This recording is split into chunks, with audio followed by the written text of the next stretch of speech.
సినిమాయ నమః. నేను mister B. నా మాట సూటిగా ఉంటది. మ్యాటర్ క్లియర్‌గా ఉంటుంది. మీరు చూస్తున్నారు మిస్టర్ బి ఛానల్.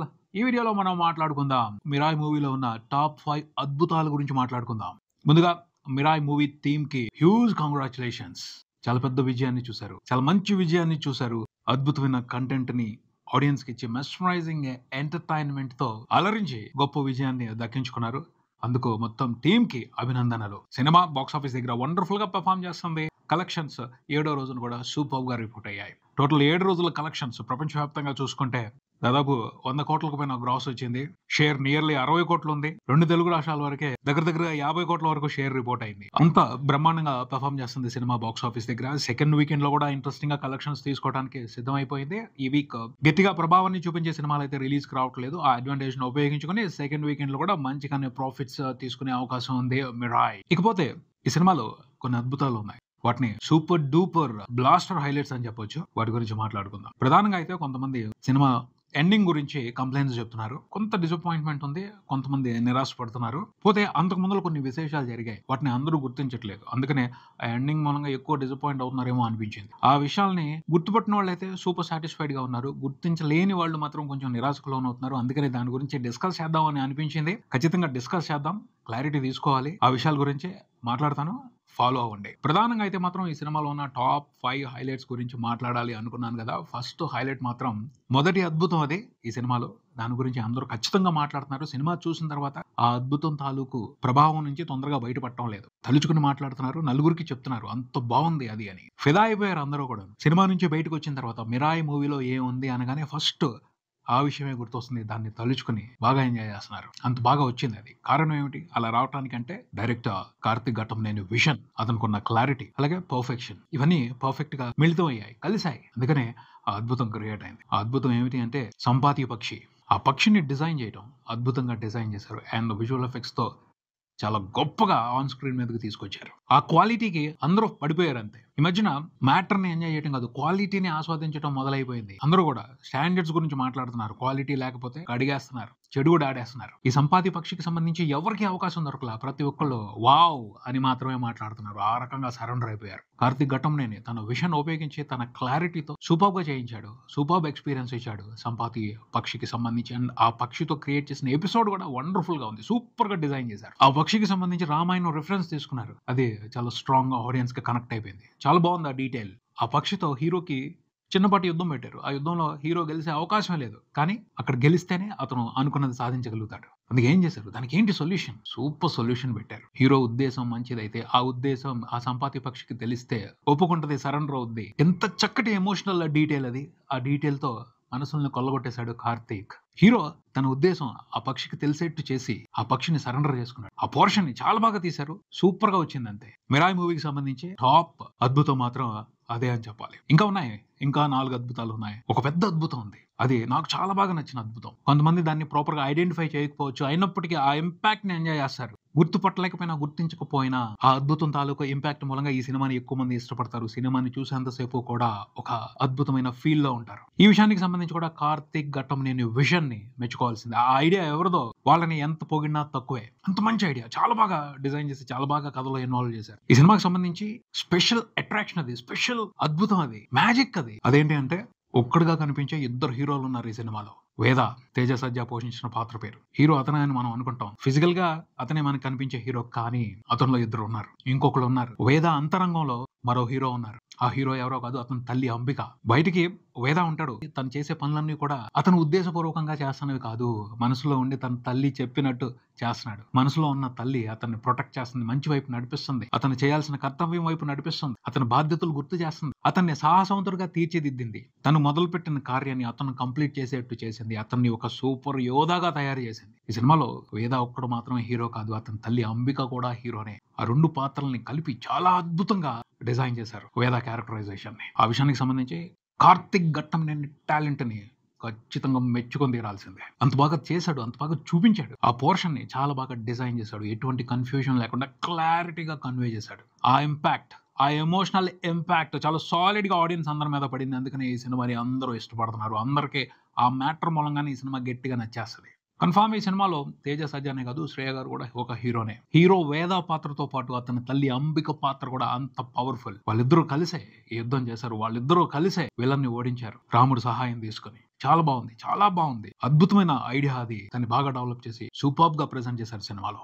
కొత్త తరహా ఆలోచన, డిఫరెంట్ క్యారెక్టరైజేషన్, ఇవి కావాలి, ఇలాంటివి కావాలి. అప్పుడు రిఫ్రెషింగ్ ఎంటర్టైన్మెంట్ వద్దన్న కూడా క్రియేట్ అవుద్ది, వద్దన్న కూడా ఆడియన్స్ ని అట్రాక్ట్ చేస్తుంది. అది జరిగింది ఈ సినిమాలో. ఇంకొక అద్భుతం మిరాయ్. మిరాయ్ అనేది ఒక చిన్న కర్ర ముక్క. మనం చూసేటప్పుడు అదే అనిపిస్తుంది. కానీ ఆ మిరాయ్ అనే విషయానికి సంబంధించి కార్తిక్ యాడ్ చేసిన డీటెయిల్స్ అన్ని కూడా సూపర్. అంతే ఎంత బాగా ఆ డీటెయిల్స్ అన్నిటిని సెట్ చేశాడు. మిరాయ్ హీరో చేతిలోకి వెళ్ళిన తర్వాత అతని ఉద్దేశం అర్థం చేసుకున్న తర్వాతే పవర్ తెచ్చుకుంటది. పవర్ఫుల్ గా ప్రభావాన్ని చూపిస్తా ఉంటది. ఎట్లా పడితే అట్లా వాడితే పని చేయదు. దాని కొన్ని క్యాలిక్యులేషన్స్ ఉన్నాయి, రూల్స్ ఉన్నాయి. వాటన్నిటి ప్రకారమే పనిచేస్తుంది. ఆ పోర్షన్స్ అన్నిటిని, ఆ డీటెయిల్స్ అన్నిటిని ఎంత చక్కగా సెట్ చేశాడో. ఊహించని అద్భుతాలు చేస్తుంది. ఆ మిరాయ్ దగ్గర అంత పవర్ ఉంది. ఏదైనా చేస్తుంది, ఎంతైనా చేస్తుంది. ఆ కర్రను ఉపయోగించే విధానంలో ప్రతి ఐడియా అద్భుతం అనే చెప్పాలి. సూపర్ గా డిజైన్ చేశాడు, సూపర్ గా సెటప్ చేశాడు కార్తీక్ అతని టీంతో కలిసి. మిరాయ్ ఏమిటి అనేది మనందరికీ ఒక క్లారిటీ వచ్చేసింది. రాముడు ఉపయోగించిన కోదండం, ఆయన ఉపయోగించిన ధనుసు పేరు కోదండం. అదే మిరాయిగా అక్కడ ఉంది. ఎందుకుంది? యుగాలు దాటి ఇప్పటి వరకు ఆ మిరాయ్ ఎందుకుంది అంటే, రాముడు భవిష్యత్తులో ప్రమాదం వచ్చినప్పుడు మనుషుల్ని కాపాడటానికి నా కోదండం ఉపయోగపడొచ్చు అన్న ఉద్దేశంతో వదిలిపెట్టాడు. అది ఫిక్షనల్ పాయింట్ అవ్వచ్చు, కానీ చాలా బాగుంది, చాలా ఇంట్రెస్టింగ్ గా ఉంది. ఇప్పుడు ప్రమాదం వచ్చింది, ప్రమాదం నుంచి మానవాళిని కాపాడాడు హీరో వేద ఆ మిరాయిని ఉపయోగించి. అంటే రాముడు మూలంగా భవిష్యత్తు రక్షించబడింది. చాలా ఇంట్రెస్టింగ్ గా ఆ పాయింట్ ని ఈ సినిమాలో ఇన్వాల్వ్ చేశారు కార్తీక్. ఆ మిరాయిని ఉపయోగించే విధానం కూడా ఎంత బాగుంది. ఎప్పుడు ఎలా ఉపయోగపడుతుంది, ప్రతిదీ సర్ప్రైజింగ్ డీటెయిల్స్ తో మామూలు కిక్ ఇవ్వలేదు, మామూలు థ్రిల్ ఇవ్వలేదు. ఇంకొక విషయం ఉంది, ఈ మిరాయిని విలన్ కూడా యూజ్ చేస్తాడు క్లైమాక్స్ ఫైట్ లో. కానీ అతనికి దాని పవర్ ఉపయోగపడదు. ఎందుకని? అతని ఉద్దేశం వేరు, అతని ఇంటెన్షన్ కరెక్ట్ కాదు. హీరో ఉపయోగించినప్పుడే అందులో ఉన్న పవర్స్ పవర్ఫుల్ గా ప్రభావాన్ని చూపెడతాయి. ఆ విషయాన్ని అందరికి అర్థమయ్యేట్టు చెప్పడం కోసం క్లైమాక్స్ ఫైట్ లో ఓ మంచి డీటెయిల్ యాడ్ చేశాడు. విలన్ వెపన్ ని హీరో వెపన్ ని విలన్ తీసుకుని ఫైట్ చేసుకుంటారు కాసేపు. బట్ ఆ రెండు ఇద్దరికి ఉపయోగపడవు. ఆ వెపన్స్ లో పవర్ ఇద్దరు కూడా బయటికి తెలియపోతారు. విలన్ వెపన్ అతని దగ్గర ఉన్నప్పుడే ఆ పవర్ బయటకు వస్తుంది. హీరో వెపన్ హీరో దగ్గర ఉన్నప్పుడే ఆ పవర్ బయటకు వస్తుంది. ఆ విషయాన్ని చాలా ఇంట్రెస్టింగ్ గా కన్వే చేశాడు. అది చాలా బాగా అనిపించింది. అది matured writing, matured story telling. Karthik ఒక జీనియస్ స్టోరీ మేకర్ అని నాకు అనిపించింది. ఆ డీటెయిల్స్ అన్ని చూస్తుంటే ఇవన్నీ ఇంట్రెస్టింగ్ డీటెయిల్స్. మంచి రీసెర్చ్ చేసి, మంచి అవగాహనతో, మంచి ఆలోచన విధానంతో మాత్రమే క్రియేట్ చేయగలుగుతారు. ఇవన్నీ కలిసి ఒక అద్భుతమైన కథ తయారైంది. అది 4వ అద్భుతం అని చెప్తాను. ఫ్లో ఎక్కడ కూడా బోర్ అనిపించదు, డీసెంట్ గా వెళ్ళిపోతా ఉంటది. కారణం ఏమిటి?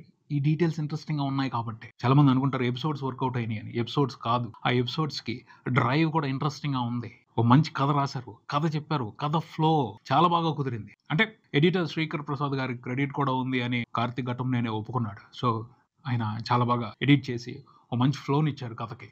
బాగా జరిగింది. అది కూడా ఈ సినిమాలో ఒక అద్భుతం అనే మాట్లాడతాను నేను. ఇంకా ఫైనల్ గా అసలైన లాస్ట్ అందరూ క్వశ్చన్ చేస్తున్న అద్భుతం ఏమిటి అంటే సినిమా ఎండింగ్. ఇక్కడ ఒక అద్భుతం జరిగింది, ఖచ్చితంగా జరిగింది. అందుకనే చాలా మంది దాన్ని పాయింట్అవుట్ చేస్తున్నారు.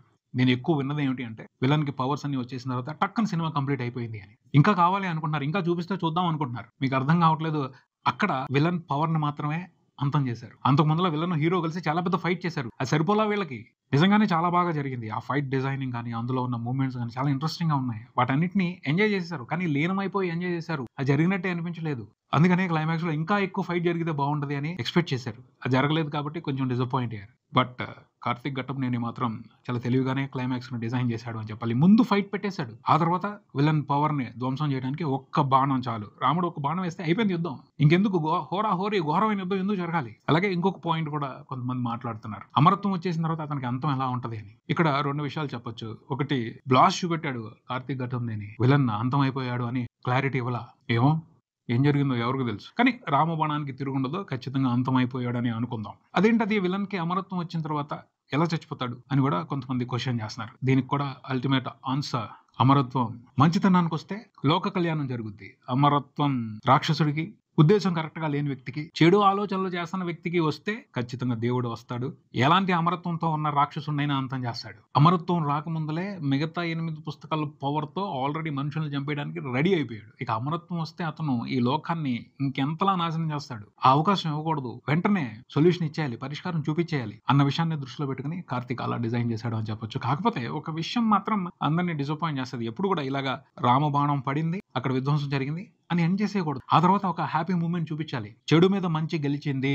మంచి చేసిన హీరోని అందరూ అభినందించడం, అందరూ సంతృప్తికరంగా ఉండటం, లోక కళ్యాణం జరిగింది అని సాటిస్ఫైడ్ మూమెంట్స్ చూపించటం, ఇవన్నీ కూడా అందరికి సంతృప్తికరమైన ఆనందాన్ని, సంతోషాన్ని ఇస్తాయి. అవి లేకుండా టక్కుమని ఎండ్ చేస్తే ఇలాంటి క్వెషన్స్, ఇలాంటి నిరాశావాదమే వినిపిస్తా ఉంటది. బట్ ఆ పోర్షన్‌కి సంబంధించి కూడా కార్తీక్ ఐడియాలజీ ప్రాపర్‌గా ఉన్నాయి. కరెక్ట్‌గానే ఉన్నాయని నేనైతే చెప్తాను. ఎండింగ్ కూడా చాలా పర్ఫెక్ట్ గానే ఒక లాజికల్ వేలోనే అతను డిజైన్ చేశాడు, ప్రెజెంట్ చేశాడు. సరిగ్గా 2, 3 సార్లు ఆలోచిస్తే అందరికి ఓ క్లారిటీ వస్తదనే చెప్తాను. ఇవి ఫెంటాస్టిక్ అద్భుతాలు మిరాయి మూవీలో ఉన్నాయి. వీటి మూలంగా సినిమాకి ఒక ప్రత్యేకత చేకూరింది అని చెప్పొచ్చు. ఆ ప్రత్యేకత మూలంగా క్రియేట్ అయిన రిఫ్రెషింగ్ ఎంటర్‌టైన్‌మెంట్ ని ప్రేక్షకులందరూ కూడా ఎంజాయ్ చేస్తున్నారు. ఈ ఎంజాయ్‌మెంట్ తాలూకు ఎఫెక్ట్ ఇప్పుడప్పుడే అయిపోదు.